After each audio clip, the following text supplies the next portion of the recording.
Salve, salve, amigos da Escola de Diplomacia Periférica! Seja bem-vindo, seja bem-vinda! Esse é o nosso vídeo 15º dessa série incrível que a gente está fazendo do zero até a aprovação. E aí, tá estudando? Tá firme nos estudos? Mais ou menos? Ó, é importante, ó, um pouquinho por vez, sempre estudando, viu? Se você puder estudar todos os dias, ó, é uma coisa boa. Esse vídeo, 15º, já está na fase de conteúdo. Se você se lembra, a gente dividiu essa nossa playlist em 3 grandes blocos. Primeiro bloco, estratégia, do vídeo primeiro até o 10º.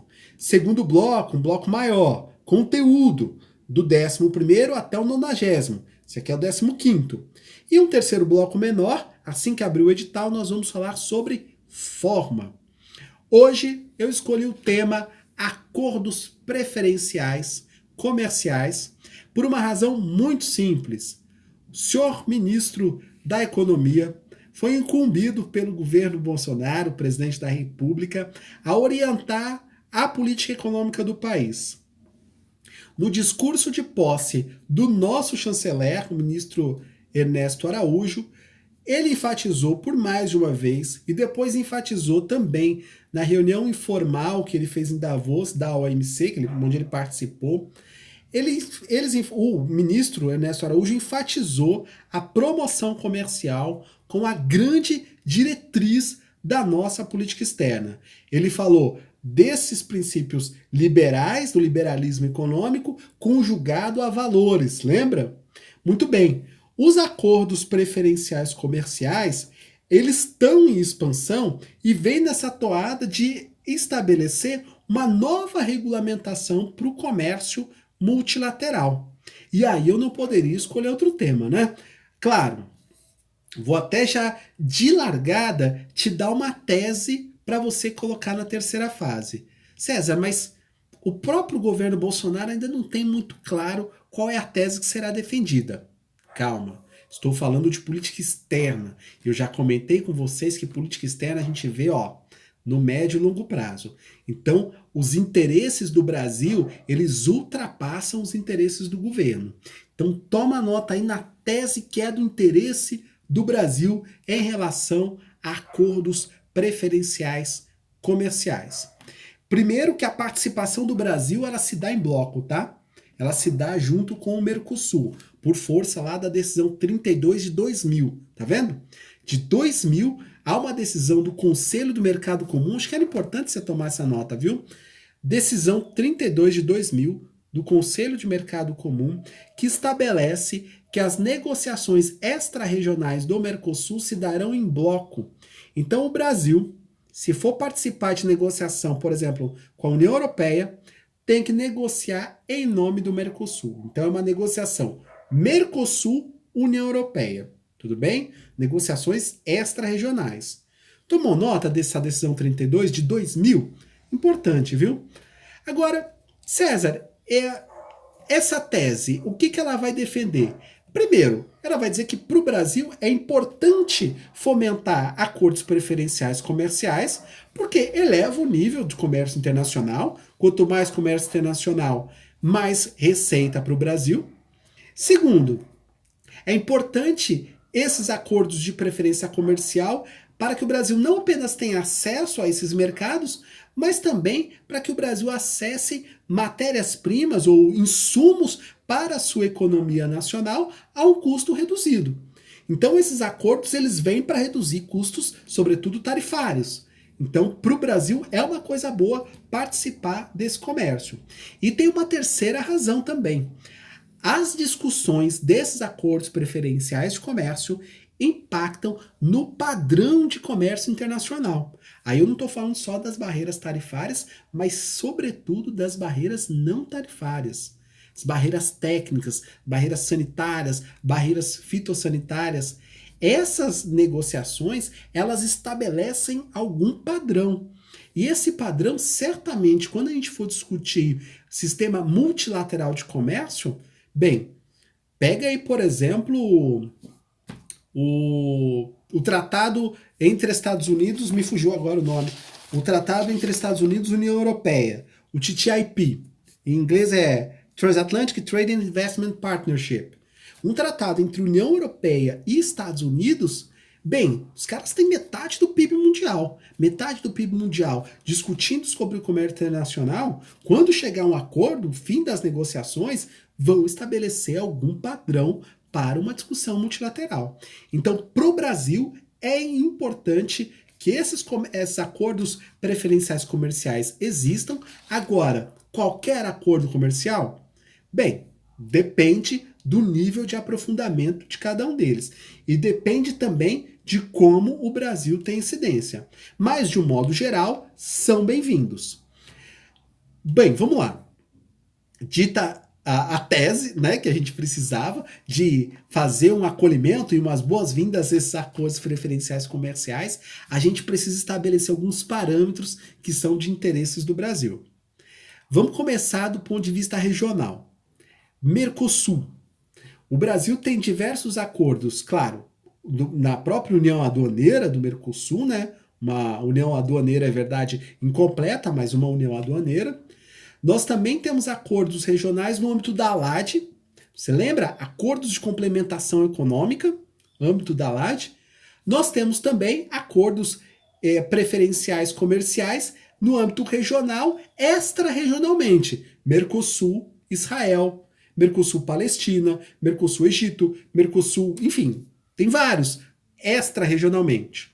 Em vigor, eu queria fazer destaque, porque é o único que está em vigor, é o Mercosul Israel.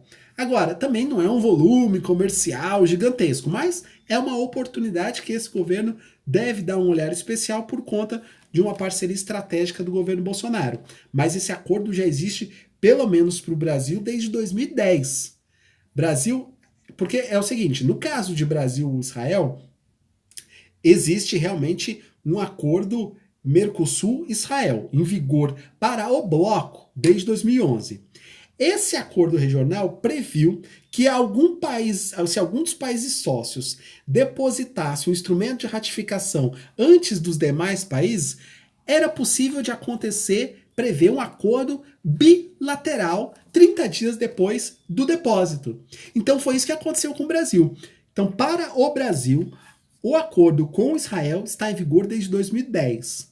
Para o Mercosul, para todos os países do bloco, esse acordo está em vigor desde 2011, porque a Argentina foi a última a fazer o depósito, e aí o acordo Mercosul-Israel passou a valer para todos os membros, todos os sócios do Mercosul. Tudo bem? No âmbito da ALAD, nós temos uma série de acordos que a gente chama de acordos de complementação econômica. Vou dar um exemplo para vocês, o Acordo de Complementação Econômica 35. Mercosul, México, setor automotivo especialmente, né? Nós temos acordos também com o Peru, nós temos acordos com quase toda a América Latina, para ser bem preciso. Na América do Sul, por exemplo, o Mercosul já tem acordos que a gente podia dizer que agora em 2019, onde todos os acordos terão seus períodos de desagravação concluídos, nós teremos uma verdadeira área de livre comércio na América do Sul, graças a esses acordos realizados no âmbito da ALAD. E extra-regionalmente? Bem, extra-regionalmente a gente precisa fazer o destaque para o acordo Mercosul-Israel, mas lembrar também que não é o único acordo extra-regional que nós temos. Nós temos acordo extra-regional com o Egito, com a Palestina, com a Índia, tá? Então há uma série de acordos que, claro, depende da incorporação desses acordos no sistema jurídico interno dos países. Então, eles já foram assinados, já foram concluídos, mas depende do depósito de ratificação. No caso do acordo Mercosul-Israel, não. Ele já está em vigor desde 2011. César, há uma série de acordos de complementação, acordos preferenciais comerciais, do qual o Brasil não é parte. A gente, de alguma forma, é impactado por esses acordos? Certamente. E aí eu queria dar exemplo de 2 acordos dos quais o Brasil não é parte e que influenciam diretamente nas exportações brasileiras. Queria fazer referência primeiro ao TPP, que é o Transatlantic Pacific Partnership, é isso? Deixa eu ver aqui o nome do TPP. Não, Trans-Pacific Partnership, que envolve, claro, os Estados Unidos entrou em 2010, Desde 2015, certamente, esse acordo foi concluído e envolve os países, alguns países aqui da América e outros países da Ásia. Para citar aqui na América, Estados Unidos, Canadá, México, Chile, Colômbia, Peru. Para citar na Ásia, Brunei, Malásia, Singapura, Japão, enfim, esses países estabeleceram um tratado comercial, uma área de livre comércio, que tem impacto nas exportações brasileiras. Para a gente avaliar esse impacto, a gente não vai fazer aqui no vídeo porque ele é curto, eu creio que a gente precisa olhar para dois indicadores super importantes. Eu estou me referindo às tarifas consolidadas e as tarifas aplicadas em cada um dos países que são membros desse TPP com o Brasil. Vou dar um exemplo para você. Estados Unidos. O Brasil tem acordos comerciais com os Estados Unidos, onde a maioria desses acordos a gente tem uma tarifa duty free, ou seja, está zerada já. Então, ainda que ele estabeleça acordos para zerar, para desagravar totalmente com os outros países no TPP, bem, para o Brasil já está zerado. Então, em princípio, não teríamos um impacto nas exportações brasileiras tão grandes. A menos que dentro do TPP haja acordos, por exemplo, em relação a tarifas, a barreiras não tarifárias. Por exemplo, barreiras técnicas, né? Fitossanitárias, sanitárias, ou questões ambientais, questões trabalhistas. Se essas pautas, que não são comerciais, estritamente falando, entrarem na agenda, como entraram, né, já vou adiantando, entrarem na agenda do TPP, o Brasil pode sofrer um prejuízo na sua competitividade. Porque, afinal de contas, certamente essas barreiras vão privilegiar os países membros. Então, de fato, o Brasil, de alguma forma, pode se prejudicar dependendo, ou melhor, pode perder competitividade no comércio internacional dependendo do setor e dependendo também das barreiras não tarifárias. Um outro acordo, o segundo acordo que eu queria mencionar para vocês, do qual o Brasil não é parte e de alguma forma impacta as nossas exportações, é o acordo Estados Unidos-União Europeia. Acho que você já ouviu falar dele, deixa eu ver se eu tenho o nome dele aqui no caderno. Nome em inglês. Estados Unidos, União Europeia. Se você não lembrar, eventualmente, na hora da prova, gente, não crie pânico, sabe? Ah, não lembrei do nome do acordo em inglês. Claro, se você souber, bote, porque afinal de contas vai mostrar sua familiaridade com o acordo. Mas se você não souber, especifique de que acordo você está falando e vai dando fluência para o texto e para a tese que você vai defender. Mas em inglês é o TTIP. Peguei aqui, ó, Transatlantic Trade and Investment Partnership. Esse acordo dos Estados Unidos e União Europeia, que foi anunciado em 2013, né, pelo Barack Obama, bem, ele não está concluído, mas é um acordo, gente, que fala de metade do PIB mundial. Um acordo de livre comércio que fale, que impacte metade do PIB mundial, tem impacto nas exportações brasileiras, certamente. Então, olha só, aí, claro, né, tem impacto e pode ser um bom impacto e pode ser um impacto não tão bom assim. Vamos olhar para o lado bom primeiro? Bem, um acordo preferencial comercial deve aumentar o nível de comércio internacional entre Estados Unidos e União Europeia. Aumentando o nível de comércio internacional, essas indústrias, esse comércio aumentando, demandará matéria-prima do Brasil. Então, indiretamente, o aumento do nível de comércio internacional entre Estados Unidos e União Europeia pode vir a aumentar também a demanda por matérias-primas do mercado brasileiro. Então, pode ser uma boa coisa por um lado. É importante você dizer isso na prova. Ele não é de todo ruim. Agora, por outro lado, há alguns desafios o qual o Brasil não tem controle. Por exemplo, as negociações que se dão entre Estados Unidos e União Europeia, e que, como eu disse anteriormente, a gente está falando de metade do PIB mundial, elas certamente regularão ou formarão padrões, procedimentos de regulação que terão efeito sobre todo o comércio internacional. Sobretudo quando a gente for negociar na OMC em nível multilateral. Afinal, há uma tendência hegemônica dessa relação Estados Unidos e União Europeia. Então, o Brasil pode perder aí. Por exemplo, se dentro do TTIP a gente estabelece uma cláusula ambiental ou uma cláusula trabalhista, o Brasil não participou dessas negociações que criarão um certo padrão de comércio internacional, bem, teremos certamente o risco de perder competitividade em alguns mercados, em nome dos mercados que estão participando ou dos países que estão participando da formulação dessas cláusulas. Então, para a gente aqui no Brasil, é muito importante que as cláusulas não tarifárias tenham a participação do Brasil. Então, vai ser importante a gente jogar esse debate para o âmbito multilateral, porque a gente não vai participar do TTIP. Então, a gente tem que participar dessa discussão o quanto antes, dessa discussão sobre barreiras não tarifárias, o quanto antes no sistema multilateral. Isso para dizer que a gente corre contra o tempo. A gente corre contra o tempo. Em relação a barreiras tarifárias, bem, o Brasil tem duty free com diversos países que são membros, tanto do TTIP, no caso dos Estados Unidos, quanto no caso do TPP, que são países que são aqui da região, e alguns países da Ásia.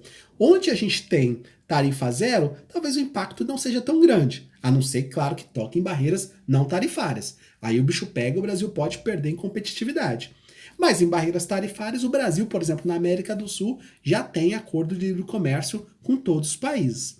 Então o que a gente tem que ficar ligado é nas barreiras não tarifárias. De todo modo, pelo menos por um lado bom, aumentando o volume de comércio internacional, aumentará também a demanda por matérias-primas do Brasil. Então o Brasil, de alguma forma, participa das cadeias globais de valor.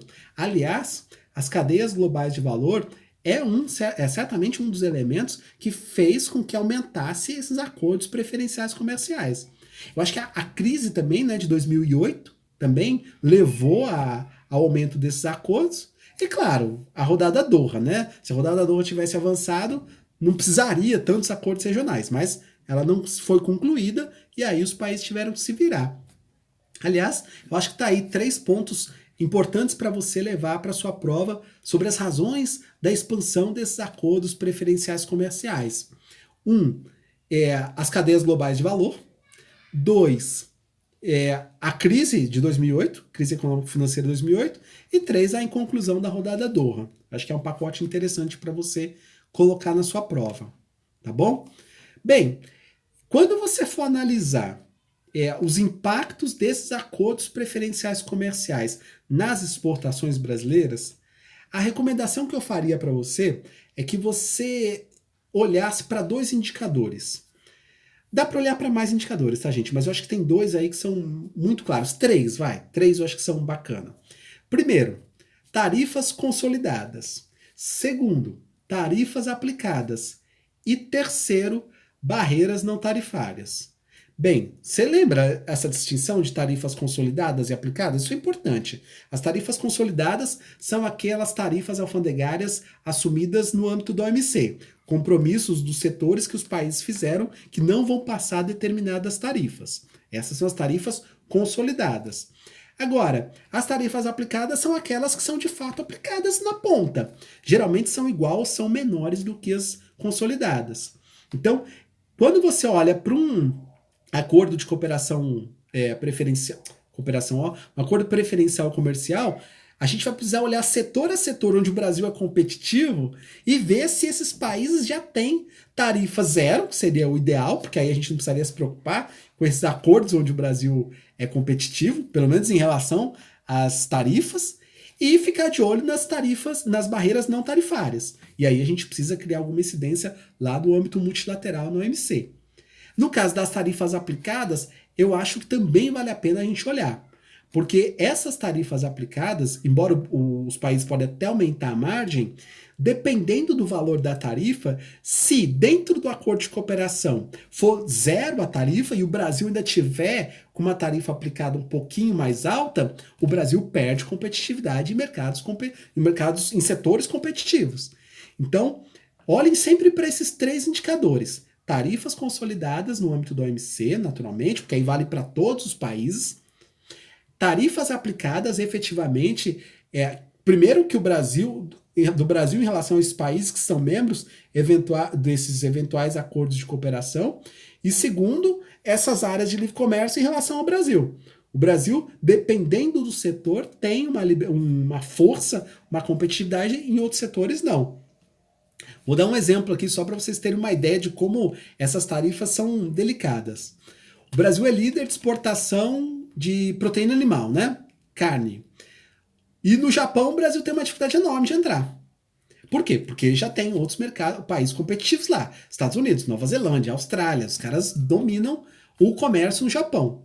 Bem, se houver tarifas não tarifárias, se houver, desculpa, barreiras não tarifárias, aí que o Brasil não vai entrar no mercado japonês. Aliás, o Brasil é um dos maiores exportadores do mundo de proteína animal e não está ali nem nos top 5 dentro do Japão. O Japão é um grande consumidor. Então a gente precisa olhar para as tarifas consolidadas, para as tarifas aplicadas e, sobretudo, para as barreiras não tarifárias. Sanitárias, fitossanitárias, questões ambientais e questões trabalhistas que eventualmente entrem nesses acordos. Tudo bem? Queridos, sobre acordos preferenciais de comércio, a gente teria horas e horas para falar. Eu queria dar algumas referências para vocês pesquisarem, aprofundarem o vídeo, mas a tese é essa. É uma coisa boa para o Brasil, porque aumenta o comércio internacional. Agora, por outro lado, a gente precisa ficar atento às tarifas consolidadas, às tarifas aplicadas e às barreiras não tarifárias. Sites importantes para você consultar. Eu anotei aqui no caderno alguns sites onde vocês podem dar uma atualização nos números, que vocês vão usar números ali próximo da terceira fase de boletins que vão sair no segundo semestre. Então, é o site da OMC, o site Alice Web Tool e, naturalmente, o... Cadê, gente? O site do Itamaraty, desculpe. Então, site do Itamaraty, porque os textos das notas à imprensa geralmente trazem os números atualizados. O site do Alice Web Tool, que trazem o fluxo comercial de país por país que o Brasil tem a relacionamento, e o site da OMC, tá bom? Então, em relação aos acordos preferenciais de comércio, é isso que eu tinha para dizer para vocês. Dizer que no próximo vídeo nós vamos trabalhar especificamente sobre as cadeias globais de valor, que merece um tratamento especial, tá bom? Grande abraço, até o próximo vídeo.